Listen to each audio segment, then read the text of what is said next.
Hello, this is Storytime with Aaron. I'm Aaron. Welcome to video 3 of just a brief background on my upbringing and some of the experiences that I had that led me to the realization that I'm the current incarnation of Archangel Raphael. I decided to get a little more comfy, so welcome to my couch. I wanted to show you guys something. I was digging through my stuff or organizing some of my old stuff, and I found this card that my mom sent to me. If you watched the first video, I told you about a drawing that I did of my mom on one side of a cliff and my dad on the other side of the cliff. So she sent me this card because it reminded her of the drawing that I did when I was 6. So I thought I'd show that to you guys. But let's get into it. So the last video we left off with a new roommate.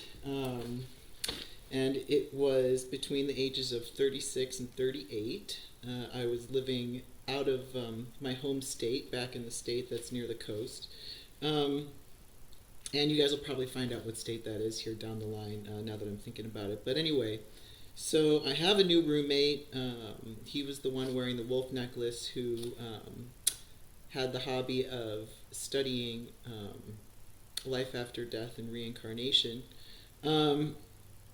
And again, I'm just living my life, trying to pay my bills while simultaneously having a spiritual experience. So I move into this new apartment, and I had always been very friendly to the homeless population. And usually, especially in your early 20s, all you can really give is like a smile. You're still trying to figure out who you are, so you're not totally comfortable approaching situations that you might not be like if you don't know the person or anything like that. But I always thought at least giving a smile or maybe saying hi was the kind thing to do. So that's just the nature of who I am. But when I moved in with my new roommate, I started interacting with the homeless. Where I live is a larger city, and there's a large population of people that live on the street. And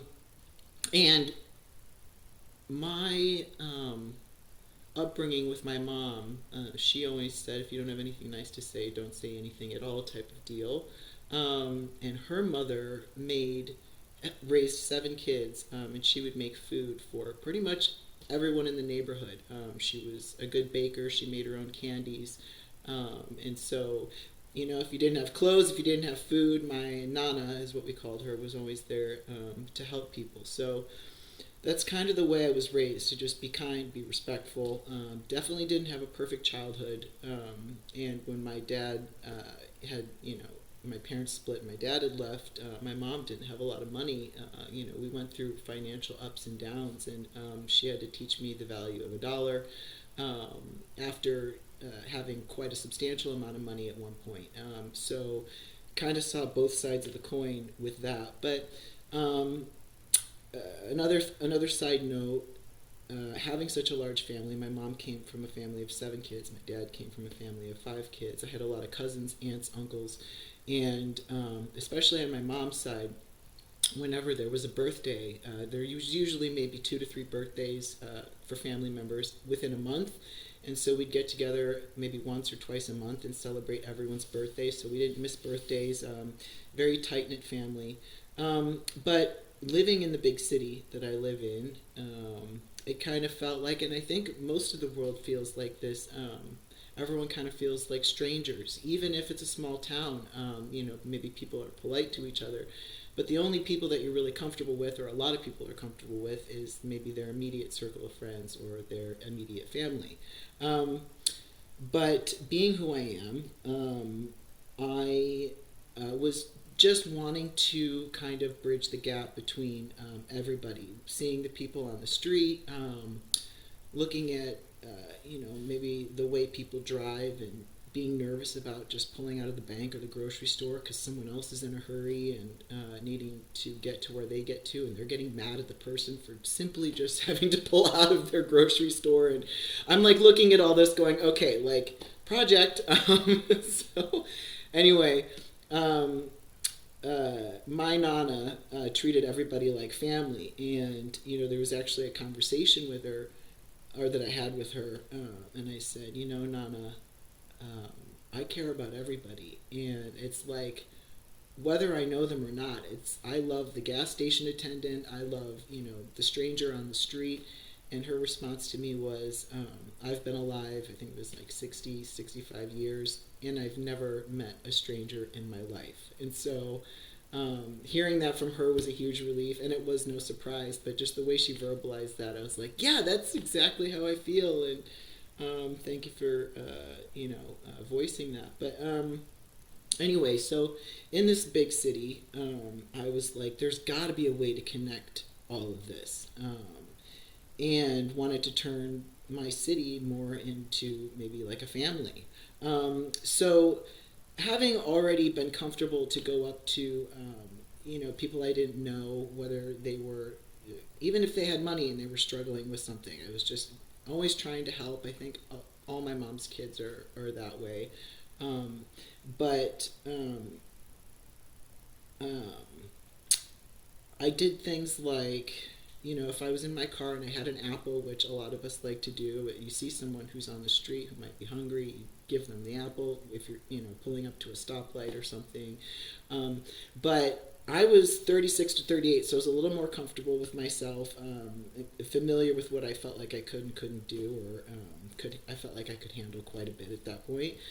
So I would even go up to people, like I would, if I saw someone who seemed really down and out, I'd pull over and graciously or cautiously walk up to them, just out of respect for them, and just ask if they needed a hug. And a lot of responses I would get was, "Yeah, but I'm really dirty," and I'd be like, "I don't care," and I would give them a hug.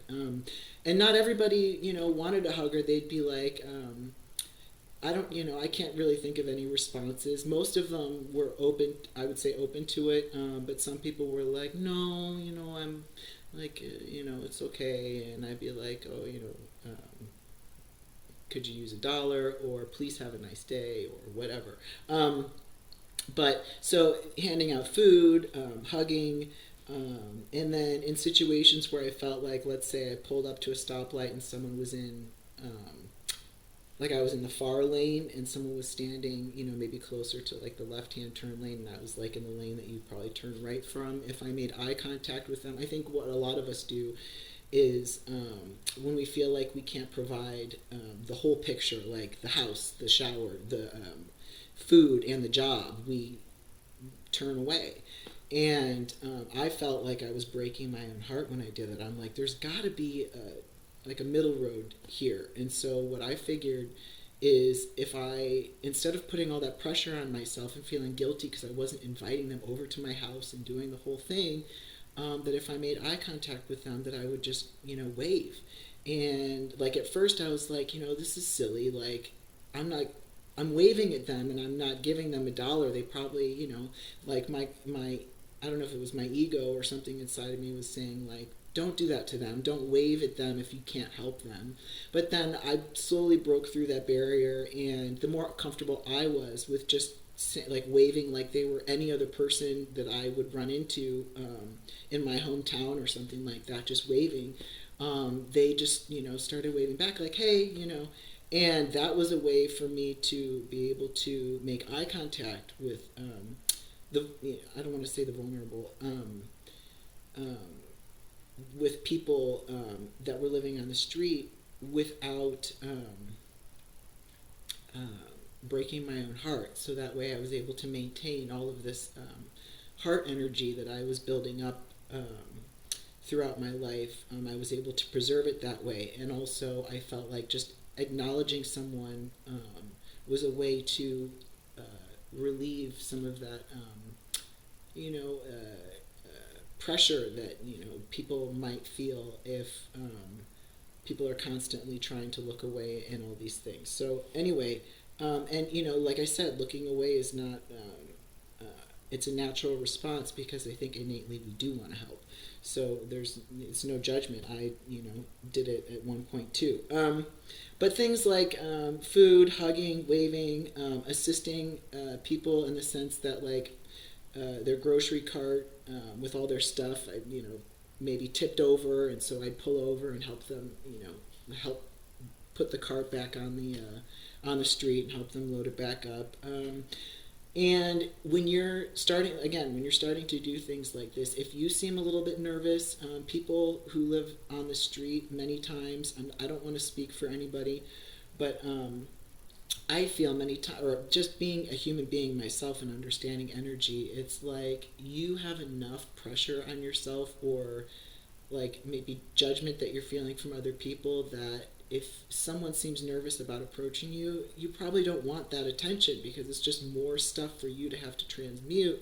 At least I wouldn't want, someone who's not comfortable helping me. So at this point, I was very comfortable.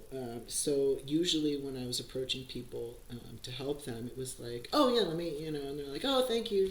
So all this was great and wonderful. But I want to say that during this experience, a lot of them were recognizing me, or feeling like they knew me. They would just kind of squint their eyes and be like, "Do I know you?" And anyway, so I was getting that response a lot, and actually a lot of them, or a lot of people that are living on the street. I would just pull up next to them, and when I'd make eye contact with them, they'd be like, "I love you." And so that was very endearing, because I think my whole life I've wanted to just, like I said, a lot of our inner children can relate to this. Like, you want to give love and be love and all of that, and I tried to preserve that within myself. And so I feel like also, and a lot of us probably work on things like this. Another one of my practices for mastering the self, or my mental function, has been like, when you see somebody, maybe crossing the street, it's so awkward, because it's like all of the energy's focused on you, because you're the only one walking in front of all these cars. And when we notice things like this, I feel like we kind of have this inner battle of don't look, or don't put too much, attention on them. And so I wanted to do things like have practice of stillness of mind, where I had zero opinions about the person that was crossing the street. So whether they had, pants that they were wearing up to their, above their ankles, or, were wearing different color shoes, or whatever it was like, I think it's the heart. The heart, whether it's your own insecurities being highlighted, or whether you think you want to care about someone, but you don't know how to care about someone that you don't know, so it's like your brain tries to sabotage you, and so it's a lot of energy to kind of navigate, and so you sabotage it with and dump the energy on the person that you're looking at, and just go, oh, look at their miscolored shoes, and you put we don't want to feel pain, and so we put that pain onto somebody else. And even though we don't want to judge that person, we're having these negative feelings, also because we feel like maybe that person feels awkward because they're the only one walking across the street, which makes us feel some sort of pain and discomfort. And so again, we just want to get rid of the pain and discomfort, so we do that by passing judgment. So I was like, okay, so I started to do this thing where I was practicing not having any sort of opinion whatsoever when people would cross the street, or when I would see someone who was maybe homeless or anything like that, and I'd think, oh my God, that poor person. I would just be like, hello, type of energy, or not avoiding, not avoiding, and not dumping any large amount of energy in any way to compensate for whatever feelings I was having. So that was like a mental practice that I was focusing on. I want to mention another experience that we're talking about people on the street, which again, these are all videos that we'll get into down the road about, talking about our feelings around it, where we feel like we should be as a society, not feeling, not necessarily talking about, how do we fix, these people type of deal. It's more of like, I want to have more of a compassionate discussion about ourselves and, maybe where we think we are. Because, again, it's difficult to speak for others and to talk about other people as if we feel like we know what they have going on or whatever. So that's a respecting. But anyway, we can get into all those conversations down the road. But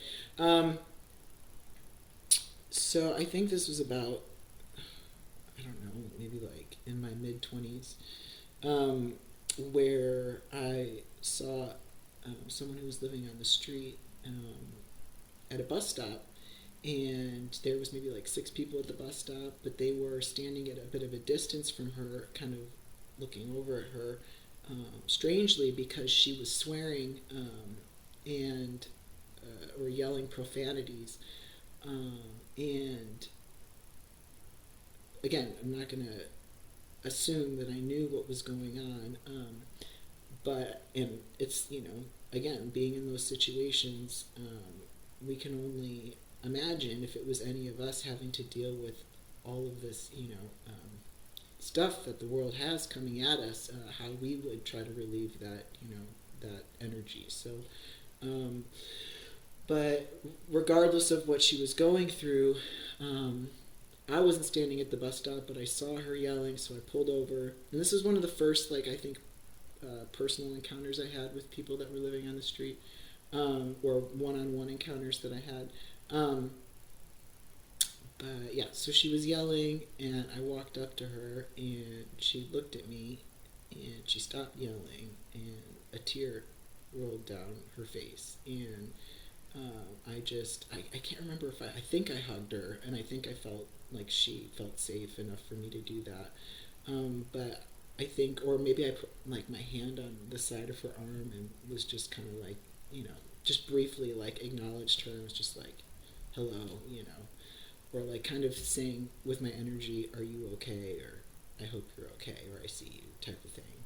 Not to say that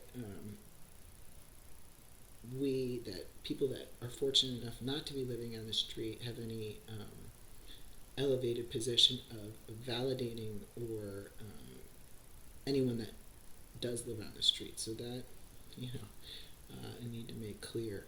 Just another human being trying to be there for a human being. So, but that was one of my first experiences, which I think made me feel like, okay, I need to do more of this, or why can't things be different, or something. And there was another gentleman, and this wasn't between, maybe this was between the ages of 36 and 38, but I feel like it was somewhere in my 30s. There was, closer to the time that I'm talking about right now, but there was a boy, or a kid, I want to say he was maybe like 21, 22, who was living on the street, and he was sitting on a bench, and people were walking by on the sidewalk, and he was kind of yelling, I wanted to say maybe like barking or something. He was like yelling, not necessarily swearing, at every person that would walk by, and they were like, oh, like what, like what's, I don't think they felt safe, the people that were walking by. And it's funny because I distinctly remember that he was sitting like on the end of the bench, and so I, being as animated as I am, I like, and him being like a young kid and stuff, I kind of took like a little bit of a quick head start and put my butt on the other end of the bench and slid, to kind of just be like animated about it, and like ended up like scooting, like, and I don't think I hit him, but like when I scooted, but like I just slid and like slid up right up next to him, and I said, hey, and he's like, he turned to me and said, sometimes and he wasn't altogether there, but he managed to say, sometimes I yell at people because I feel like they don't see me. And my intuition was telling me that he felt bad about yelling. And so just situations like this, I was trying to bridge the gap and just make sure everybody was okay. So I got the new roommate. I started interacting with the homeless. And then I went to a gas station across the street from my new apartment, and the gentleman behind the counter said, I think he said, "Who are you?" And I probably introduced myself, and he said, "You're the one to help me." And he started telling me about a charity that he had over in his home country, and that he wanted me to, that his family was involved in politics, and that he wanted me to maybe speak for him and perhaps his country, possibly the United Nations. And he just said, "I just know that you're the one that's supposed to help me." And as I was talking to him, another man walked into the gas station, and he said, "Hi." He's like, and I don't know, I don't remember. If you've watched these videos, you understand that I struggle sometimes to remember exactly how these encounters happen. But I think I probably stepped aside, or I was already on the side of the counter talking to the guy. This guy came in probably wanting to purchase something, but he noticed me, and I want to say like he noticed me on the way walking out. So I don't know if I like stepped back towards like the front door where you walk in to get out of his way or something, but like I think it was as he was leaving. I know I was talking to the guy behind the counter on the side of the counter for the most part, but anyway, so this random man walks in, and as he's walking out, I believe, he says, "Who are you?" And I was like, "Oh, I don't even know if I told," because he was, I wasn't really having a personal interaction with him, so I probably just said, "Oh, I live around here," so whatever my response would have been. But he specifically said, "Yeah, but you're somebody," and I don't know. I think I went into like maybe a little bit of my family history or something like that. I was like, "Oh, well, this, whatever you might know me from, I don't know." But yeah, so, and what I want to say about this gentleman with the charity, that was during a period in my life where I was trying to figure out again like how to pay the bills, and felt like he was an important part of my journey, and wasn't able at that point to completely dive into what his needs were, but I did a little bit of research on his country, and him and I ended up getting together later because I used to play soccer, and he was asking me questions if he wanted to get his kids at his charity involved in soccer, what advice I might have, and him and I talked about a few things. So helped where I could on that. And then not too long after that, I went into AT&T, again, to just do normal human things, pay a phone bill. And the security guard came up to me and he said, "Hi, I'm from, I think it was Belize." He had a thick accent. And I was going to go into more of the stuff that he was talking about. He was talking about how his country is so beautiful because for the longest time, there was no crime.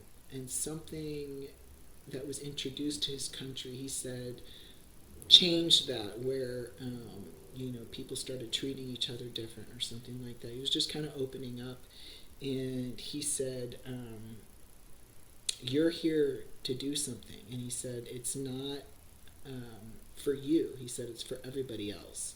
And he said a few other things, but that was another significant moment and an acknowledgement of something I already felt like was building and knew since childhood. So he was recognizing something there.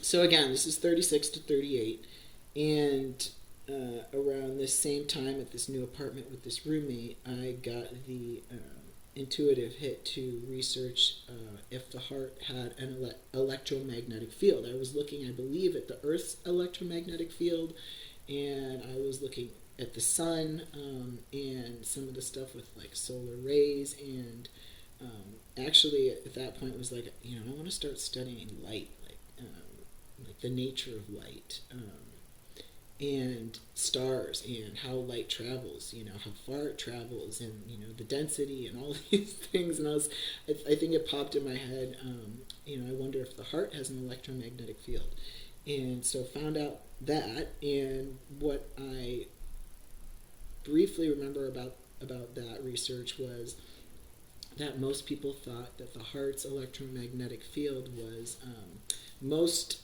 dense at about 3 feet around you, but that it can stretch to about 8 feet around you. And I think I was intuitively hit with this because, and it makes reference to when I had said I feel, even though I'm 5'9" and X amount of pounds, I feel like I'm 500 feet tall and 100 feet wide. I think that was maybe feeling like my human body was a certain size, but the capacity I was able to reach with my energy was really, really big. And so I don't, probably the universe was showing me, hey, there's something to this. Maybe look into it. And I started getting this feeling that I needed to use the color green to heal the world. That's when I started thinking about music, and maybe I need to start a band, and at the concert I'll have these green lights, and I'll just shine it on everybody, and my album cover will be green, and something about needing to use the color green. And then I had a conversation with a medium on Instagram, and I was just telling her a little bit about my personal story, and she said, you're an archangel, right? And with some of my previous history, when I received that information, when I heard that information, I was like, my initial response internally was, boom, this is significant information. But it was, because, me trying to figure out who I am, and someone, being confident in that, it's like, okay, when you hear Archangel, firstly, if you remember from my earlier videos, the term God or the term angel to me was very religious. And so I didn't know if that was someone who was Christian, their interpretation of maybe a type of energy I might be. I'm trying to figure out all the different possibilities without putting myself in a position of, I wanted to say greatness, but without putting myself in a position of elevation, or separate from the community, or it's like okay, this person's having an understanding. I probably need to pay attention to this because of the experiences that I've been having throughout my life, but didn't want to own it, because I thought, one, I don't want to isolate my identity to one thing, because I feel like there's a lot going on, and I need to find out more before I receive this information. Is that the term that I was using earlier? You can observe things, you can hear things, but it's whether or not you receive it. Yeah, okay. So I was hearing this information. I hadn't fully internally received it, and decided to look up. And from what I understood spiritually, there were probably light beings, spirits, elementals, energy, a lot of different religions labeling these things in their own way. And so for me, I was still like, okay, I'm hearing that. Let's kind of look into it. And I was trying to be more open-minded about the angel thing, because I Well, I think when I started looking into it or researching it online, my feelings were like, this is probably religious, but let me be open, because I like to be scientific about things, and measure things. Like I said, I was looking into, how to measure light, and maybe a soul can travel, through light, and maybe we are light, and maybe this is just another name for, a light being or something like that. So I was giving it very much like kind of like a Christian connotation. But anyway, long story short, so I start researching angels and archangels, and when I was looking into archangels, I came across Archangel. Well, I saw Archangel Michael, and Gabriel, and all these others, and then I saw Archangel Raphael, and it started describing that his color was green, that his chakra is the heart chakra, and I'm going, oh man, because this person didn't mention what archangel they thought I was. I had to do the research on archangels myself to try to figure it out, and I didn't want to ask this person what archangel they thought I was, because I felt internally that was taking things a step further, and that it was up to me to figure this out. So, and then I read that Archangel Raphael is thought to be the Egyptian deity Thoth. That's the way that I pronounce the name. That I think you can do Thoth. I say Thoth. But anyway, and Thoth wrote the Emerald Tablets, and so I'm sitting here going, "Oh my God!" And then that he was also Hermes, who was a divine messenger. So that was, honestly, fully, I want to say, being received. I still had to figure out, I felt like something about the nature of reality is either being shown to me by source or unraveling before me. So I didn't really know how to segment, are they, how to segment incarnations or anything, and I didn't really do any studying at this point on why one deity can be thought to be another deity, and all these things. But to me, it was without even fully. Okay, and at this point, I'm reading this information going, holy cow, I think that all the pieces are starting to come together, or that I might be this deity or God. And but at the same time, I was still pushing it away, because I was like, yeah, but isn't that blasphemous, or isn't that, which is a religious term, and I'm not very religious, or I believe in certain parts of religions, but anyway, I was like, well, you can't just believe that, because that is being too high and mighty. That's offensive. And if there is a God like this that exists, and you aren't that God, you could be getting yourself into a lot of trouble by claiming that you are this God. So I was like, didn't I feel emotional. I felt like I was being shown who I was, but I wasn't allowing it to change the frequency of my heart, like I mentioned earlier, because I didn't want to, a few things, ruin my destiny, or hurt the fate of the world, or whatever it was that I was, working towards. And so I put that information to the side, but this was honestly already ingraining itself, and resonating and starting to settle in with me. I just didn't fully acknowledge it because I wanted to be careful. So that is probably one of the more significant experiences that I was having. So I researched archangels and angels, and I think it's still at this point,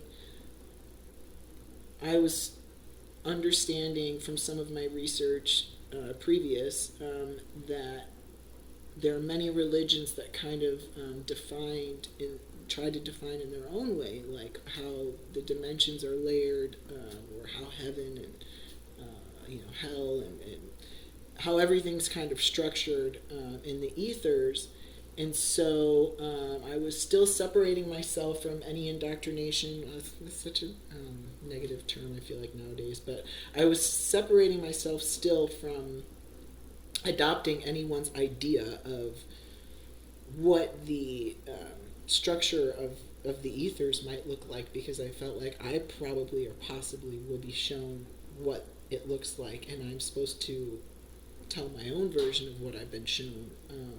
So even though there was this stuff about the archangel or being an archangel and angels and all these things, I wasn't wanting to adopt or place myself into any particular religion's view of what those positions looked like and how they interacted with each other or anything.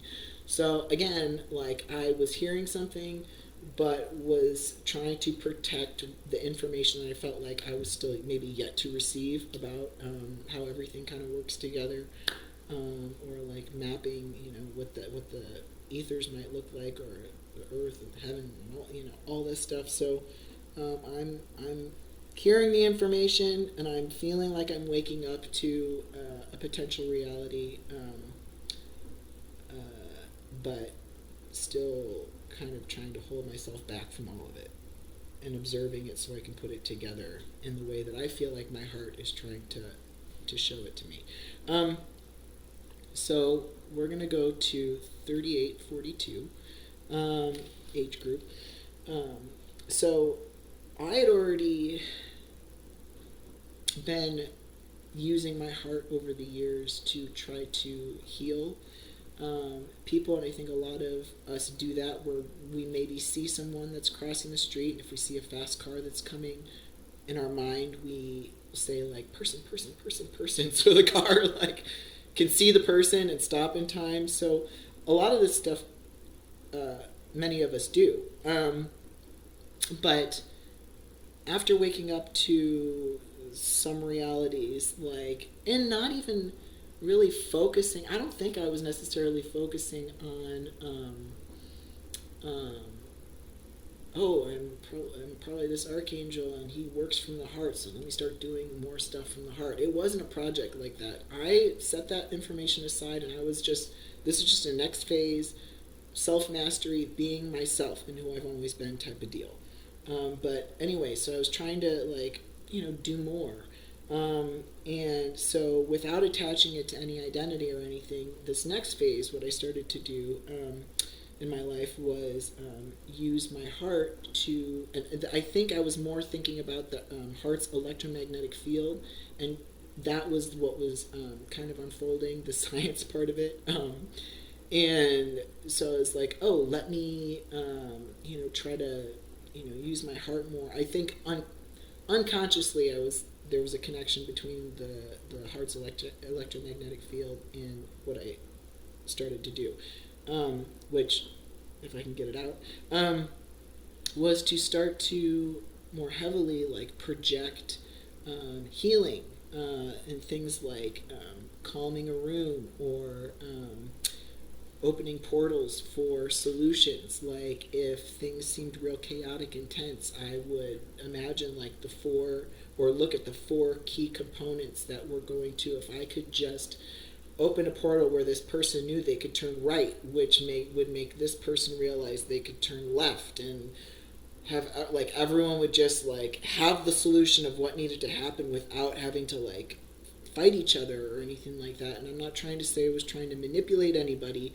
I would never, and I think have had this conversation before, but I would never, like, if I was driving and needed to get somewhere, like, have the person in front of me, like, try to get them out of my way so I could get to where I was going, or because I wanted to beat someone to the red light, have them go, no, no, no, you stay back there, and I'm going to go. Like, I would never use my energy for negative or personal gain, or negative reasons or personal gain. But anyway, so I started trying things like calming rooms, and I think before, when I was maybe in my 20s, I would have to put more energy and more intent and more focus behind it, where it would be like, let's say I walk into the grocery store, someone seems really insecure. I would, be more kind of like more of a solid. So responding to the other solids in the world, I would like, it would just be me and that person, and it would be like, oh, I hope or I wish for this person to feel better. But now I started doing things like where I was trying to, I think, hold a vibration, but it wasn't taking a lot of effort at this point. And so I'd walk into a grocery store, and if people were noticing me or feeling calmer in my presence, I would even use like more, I don't want to say more of an effort, because what I'm trying to say is I didn't have to use much effort, but I was trying. It was easier to like not even notice that people were noticing me, and to be able to just let this frequency kind of leave my body without me having to intend it so much or aim it at certain people. It would almost like I had this ability to be able to just release it, or like kind of just let it like fall without having to aim it anywhere. And what I felt like I started to notice was that people felt more like secure, or like, okay, like I don't have to worry about like this person looking at like my, bright colored socks or something. Like I just felt like I was able to kind of create calm, and again, like doing bubbles of protection, where if someone was, crossing the street, or if there was a woman with like a child, and like some chaos was coming near, that situation, I would just like put an energetic kind of, or an energetic intent, you could say, around the situation. But this was not really taking a lot of energy at this point. It was just like I could do it without focusing really on it, and I was able to do like multiple people at once, and it felt like I was,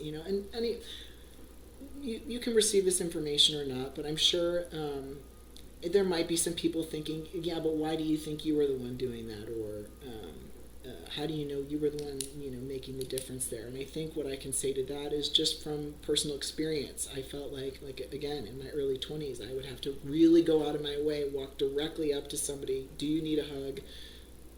Give the hug. And it was more of like a three-dimensional physical experience. But after kind of experiencing myself and witnessing the world around me and paying attention to the world around me, what I felt like, and trust it or not, was that I was able to now kind of apply this to multiple people and situations without really having to use that much focus or take that much attention away from maybe what I was doing. So I was able to simultaneously start healing situations around me. I think the reason why I mention that is because I want to bring it back to, I think that was an ability that I was able to do with my heart.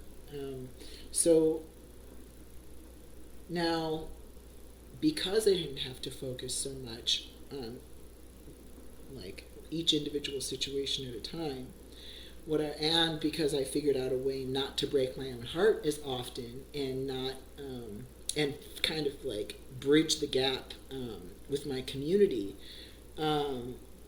the energy in my heart was able to build more without it feeling, one, as heavy.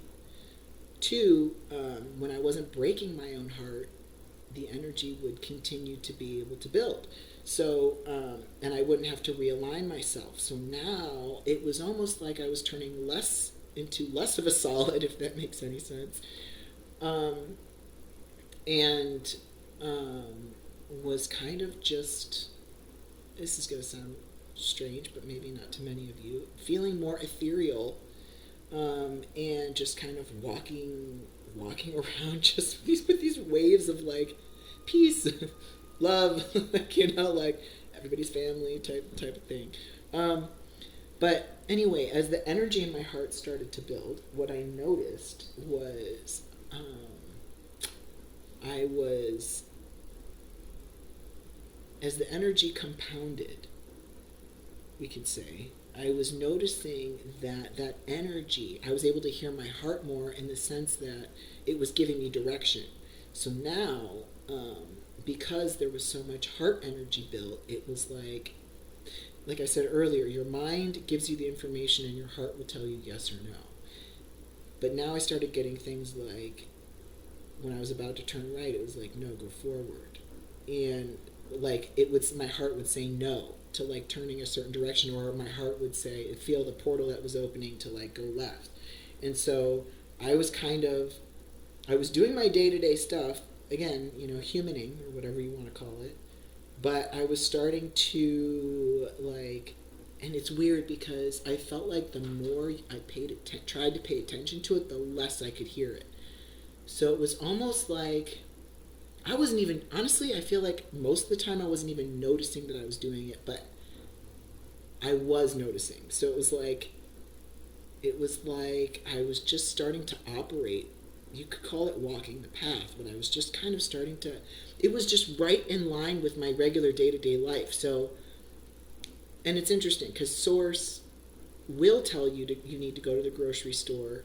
Like, I think most of the information we get is from Source. It's not from us. And I also think that when you're hearing other, when you're feeling, like if you're an empath and you're feeling other people's feelings in this, they're feeling what they're feeling because of what they're being shown by Source. And so you could pretty much say it's all from Source. You don't even have to say, I think what I'm feeling is someone else's whatever stuff. I think most of it is just Source. So things like tying your shoe, going to the grocery store, like, when a lot of us can relate to, like you can make it as simple as, again, like the tying the shoe thing. Maybe you weren't able to tie your shoe like the first time, or the knot slipped, and so you had to tie it again. And when you walked out of your house, like, just that little delay, prevented some sort of butterfly effect that was could have gone one way. But again, you probably would have been redirected by Source back on the path or whatever. But all these little things, lead us to, these places where there could be flow in the universe. So, but I started noticing like kind of the right and left thing, or like I felt like I was understanding that I was on some sort of path, and at this point wasn't going, oh, Spirit wants me to turn right instead of left. Like that wasn't what was happening in my head. Later I realized, I think looking back, that that's what was happening. But again, we're at age like 38 to 42.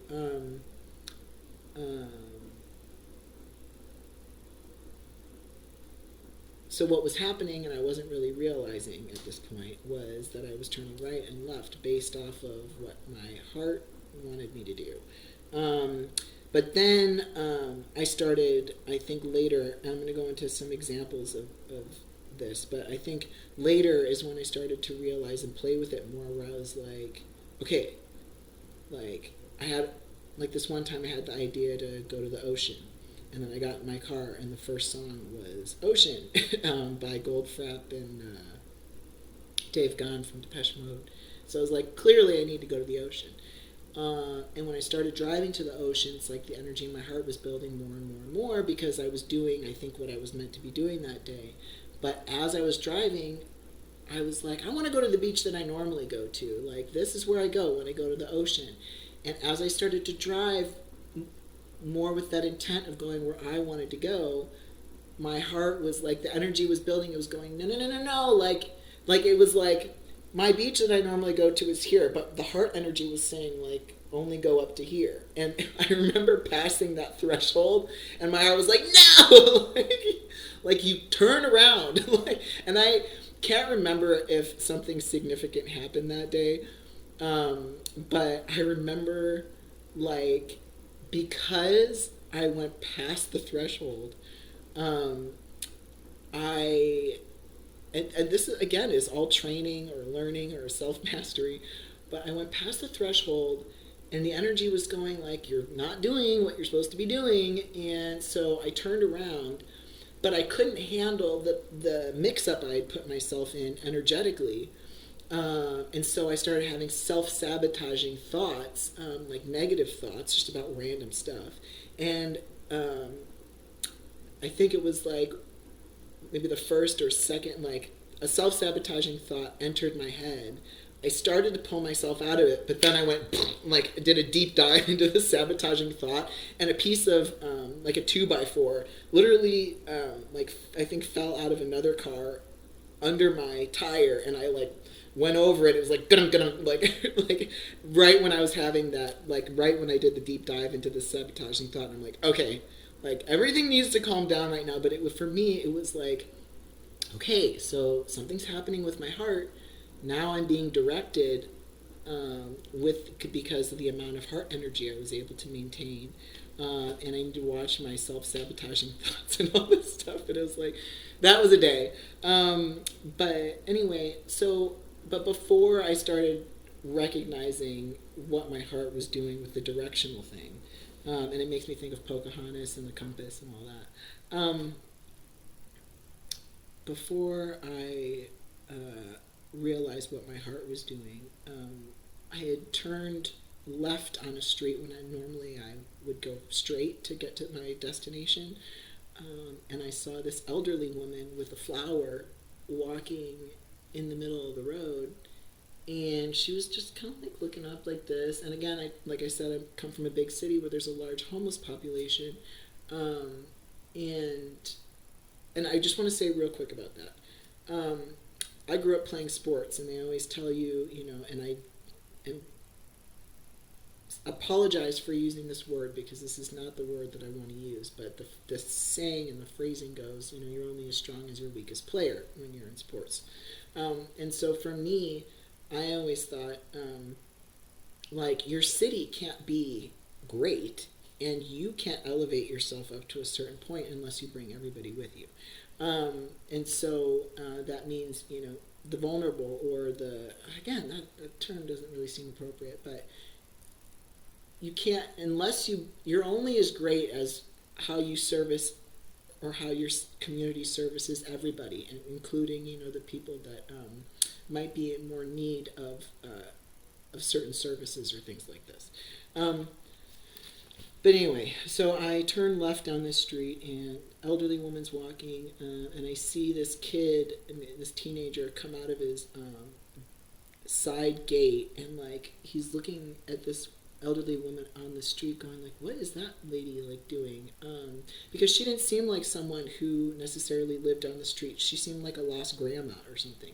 But you could tell that I think it was hot that day, that she was like a little bit maybe sweaty, and like a little like her, I don't want to say dirty, just like almost like that maybe she had been outside for like half the day or something like that.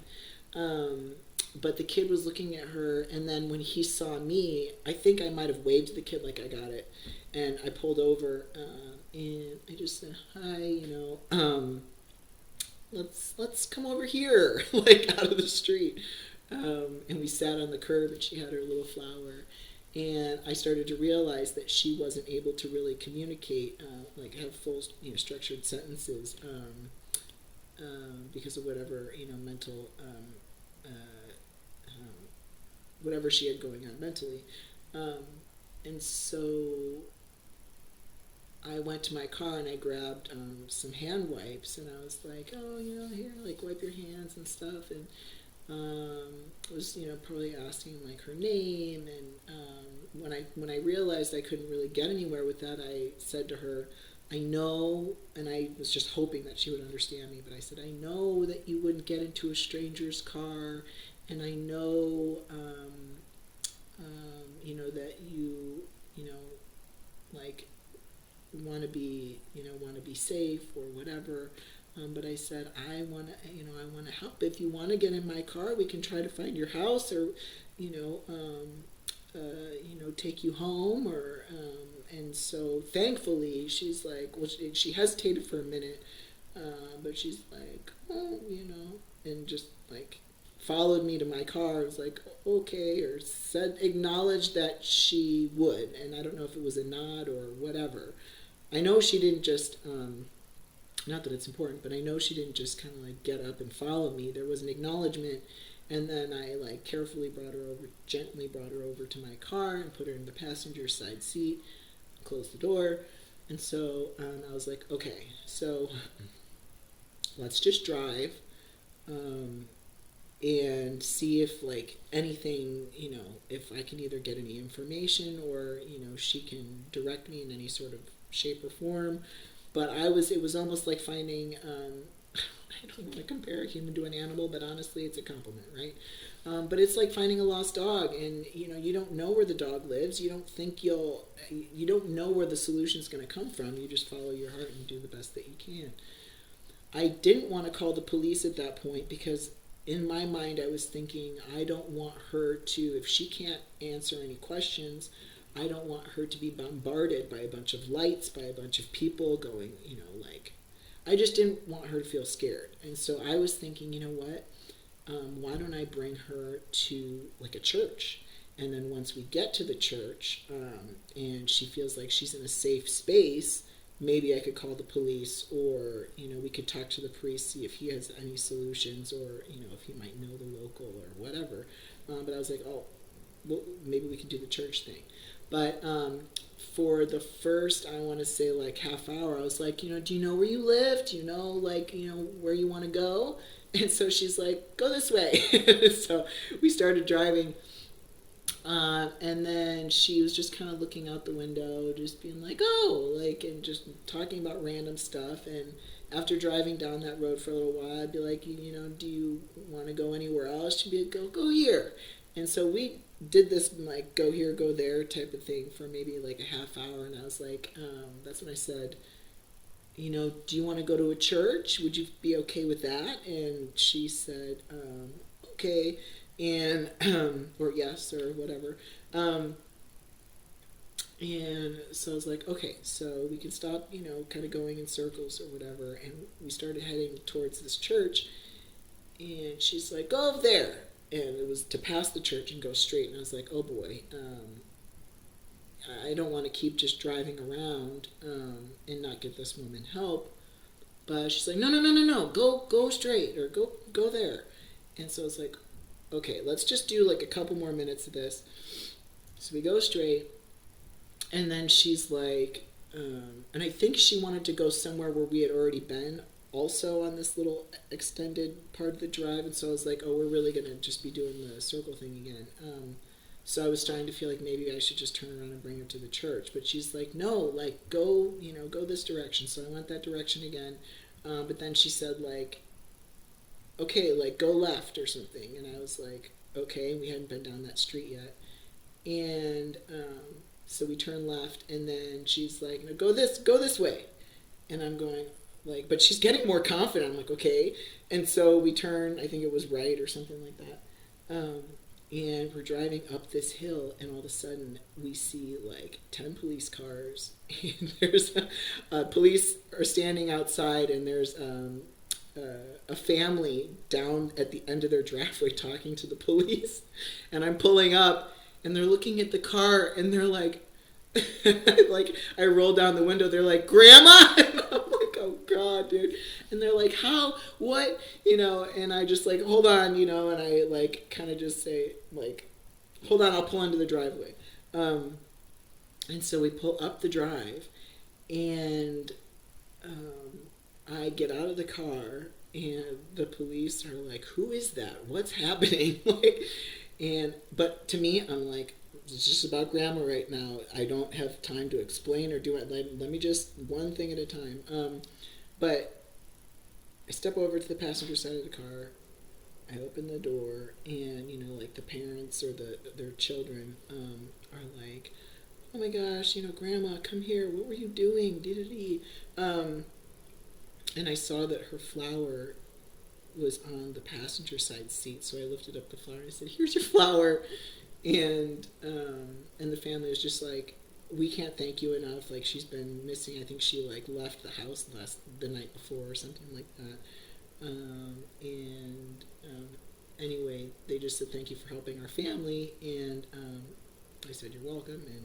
And the police again were just looking like astounded, like what just happened. And then I left. So that was like one of the, I think, situations now looking back where my heart was like, just go down here. Um, um, and then there was another situation where I was in. It's interesting because I have certain abilities, like psychic abilities and things, and intuitive gifts or whatever. But flying by the seat of my pants still, just trying to stay who I am. Um, but I had this experience of. Okay, well, let me just tell you the experience and my interpretation of it. But I was driving in in not my home city, in this other state or whatever, but in the city that I live in, and there is a woman that lives on the street that I hadn't seen before, and she was talking to someone, I think a local that lived in that neighborhood, like a woman that was just, I think, like trying to console her or something. But without even thinking, like, oh, this woman's talking to this woman to console her or whatever, like, it was just weird. I just, like, pulled over. Again, not being a religious person. And rolled down my window, and believe how it happened is the woman that lives on the street came over to the window, or I think I might have said hi and got her attention, and she came over to the window and she said, do I know you? And that's when one of the first times where I started to feel confident about what people were experiencing with me. So I said, yes, you do. I think I might have even said, like, I've been here a long time, or even, or did I don't know if I said that to her, or I know at some point in my life I said, yes, I've been here a long time helping humanity. But let's just keep it simple. I believe all I said to her was, she said, do I know you? And that's one of the first times where I said, yes, you do. Because at this point I didn't really understand what was happening, and it wasn't me referencing the Archangel situation. It was just feeling like I've been here a long time. It was like, I think what I thought of after this encounter was, I don't want to lie to people anymore. I don't want, when they're having this experience of knowing me, I felt like, again, it was one of those situations where I was breaking my own heart by saying, oh, no, we don't know each other, or I'm just Aaron, or I knew something was happening. So this was one of the times first times I was confident, being like, yes, you do know me. And I said to her, the angels are with you. Again, I don't think I was making a reference to the Archangel thing. I think I was just speaking, like channeling something, which wasn't a practice that I had started necessarily yet or at all. And the woman, the local who was talking to her, leaned down to the window and said, that is so interesting that you just said that, because she just got through telling me that she didn't think that God gave up on her, and she didn't think the angels were with her anymore.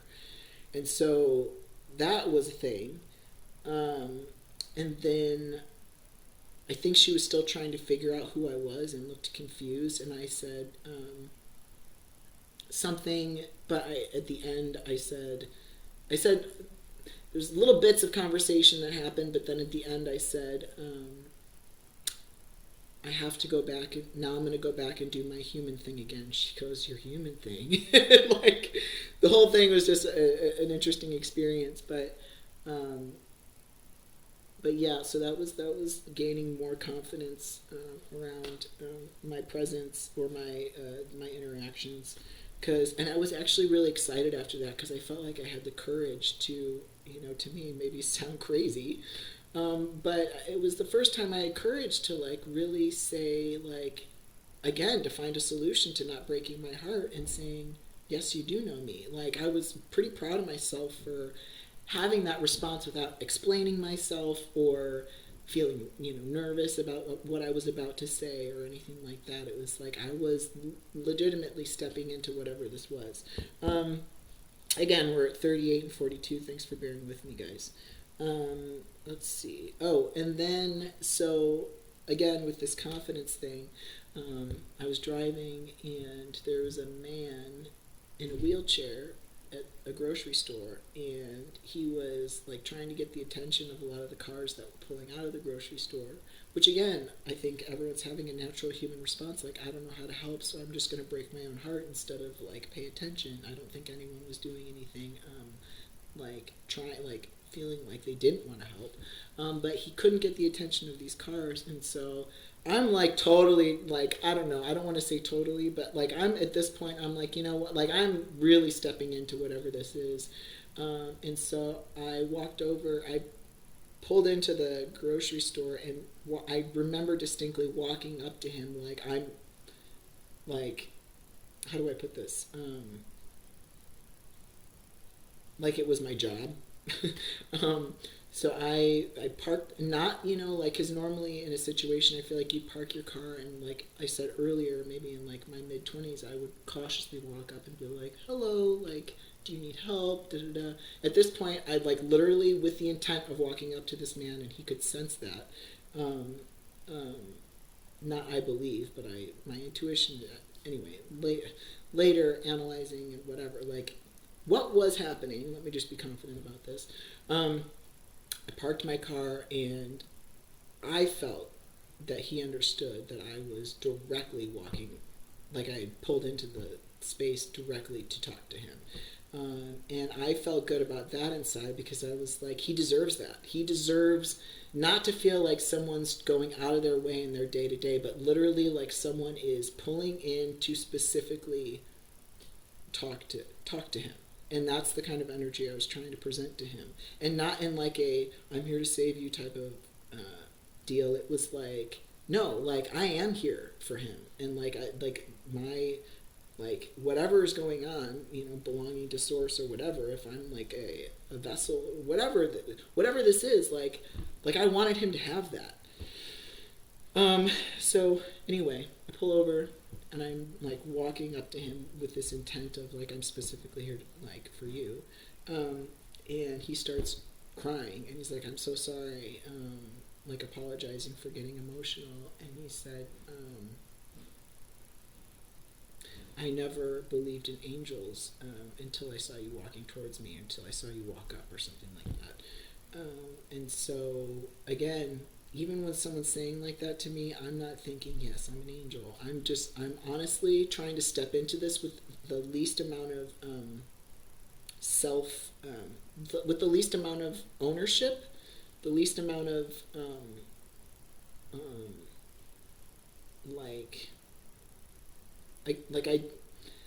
I'm receiving what he's saying, and only in the sense of, I want to receive it because you're experiencing it. I don't want to receive it because I want to feel like I'm someone other than a part of the community. So it's like I'm owning, I'm walking the path, but I'm not allowing any sort of self-identifying energy, again, to impact my frequency. I'm literally just trying to be like a cloud. I'm like not, anyway. Okay, so I have that encounter with the man in the wheelchair. Okay, so now we're going to get into different stuff. That was like about interactions with the homeless and the heart frequency, and trying to figure out what I could do with my heart frequency. So I have a random dream about Mount Shasta, and I want to say, I just want to explain another dream now that it's kind of coming to mind, that I had maybe like, I don't know, around this same time, maybe like a few months prior or something, but it doesn't really come in later. Well, I feel like I know what it might be, but I don't know, you guys can pick it apart if you want. but I had an interesting dream about an island, of course, um, a mythical island. No, it was there was an island with like, I guess you could say it looked like limestone kind of buildings, or like temples, and the island was surrounded by these like really unnatural like waves that were like one behind the other, and it was almost like you can't like, I don't know, I felt like you can't swim through that to get to the island. And I briefly kind of am remembering that there was a very strange to have like an ancient mythical island, but then have this chain link, like you see at baseball fields, fence almost in the water. Like if you can imagine like a shore and then the water kind of starting and these waves starting, the fence maybe was in like 5 feet of water. I don't, I think I'm kind of like blurring out how far I don't think in my dream I really saw how far the fence went. I just remember some sort of fence, and then this is very dreamlike, so it might make sense in that regard. But then, like, the fence thing kind of goes away. And honestly, where I live, one of my favorite beaches, there's a giant rock, and then it's next to a naval base, and there is, I think, either a fence, which seems very unnatural to me. I think it always kind of stuck out in my mind, and I don't know if it's a chain link fence or some sort of fencing or blockade that like separates the beach from the naval base. And I don't know if my brain was kind of playing with that, going, "We're just gonna put this fence in here because you don't like it," like whatever. But anyway, so I remember seeing a little bit about a fence, and then the fence thing kind of went away, and then all of a sudden I'm in the water. I don't think like the temple's really like in view or anything. I'm just like in the water, and this pod of dolphins, and I actually think they're the same dolphins that you see at the Faroe Islands that are being hunted. Um, um, it's like I wanted to get into that, but not really, because that's not where we're headed right now. But while we're on the topic, the hunting of those whales needs to end. Um, and this is not to be a judgment on anybody. I think there's certain practices and things that have happened over the years that we have just kind of pushed over the limit, and whether it was one person trying to hunt food for their family at one point on a very small scale, regardless, the scales are so out of balance that it needs to stop. Also, does that mean it ever can start up again? I don't think so. I think we can get into all these conversations later, but especially when it comes to dolphins and whales, the frequency that they hold, the intelligence, they're kind of like the ambassadors of the sea, or the people of the sea, you could say. And I think we know too much about their emotional intelligence to be out there, one, slaughtering them, but I think we need them more than ever right now. And so I think we're going to have to look at the animal thing down the road, but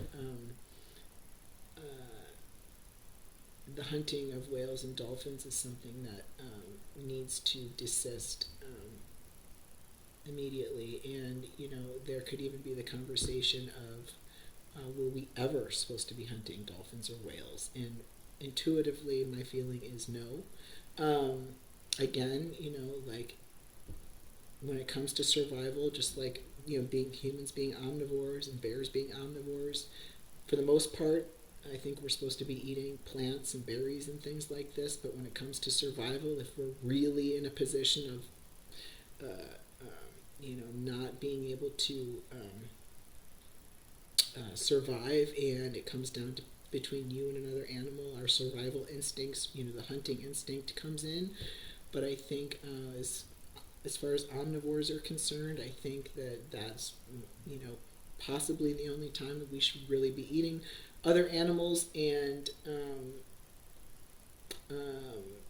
even animals that are carnivores that have specific teeth for, killing other animals, and that uh, being an isolated diet. They even understand the balance in nature, and will go days and days and days without eating an animal. And when they do, they're very specific about the animal that they eat. They eat the entire thing. And I think humans have gotten it into their head that they are entitled to just kill animals because they want, whether it be protein or because other animals kill animals. There's a lot of ego and barbarism, I think, and barbarism is a heavy word, but to work through, to find out what exactly needs to happen as far as the meat thing. And I think that I'll just add that if we know that we can survive without eating meat, that we might have to do it for a while until things come back into balance. And if we start hunting animals again or eating animals again, that we need to really think about the way that it's done, the amount of meat we're eating, and when we're eating it.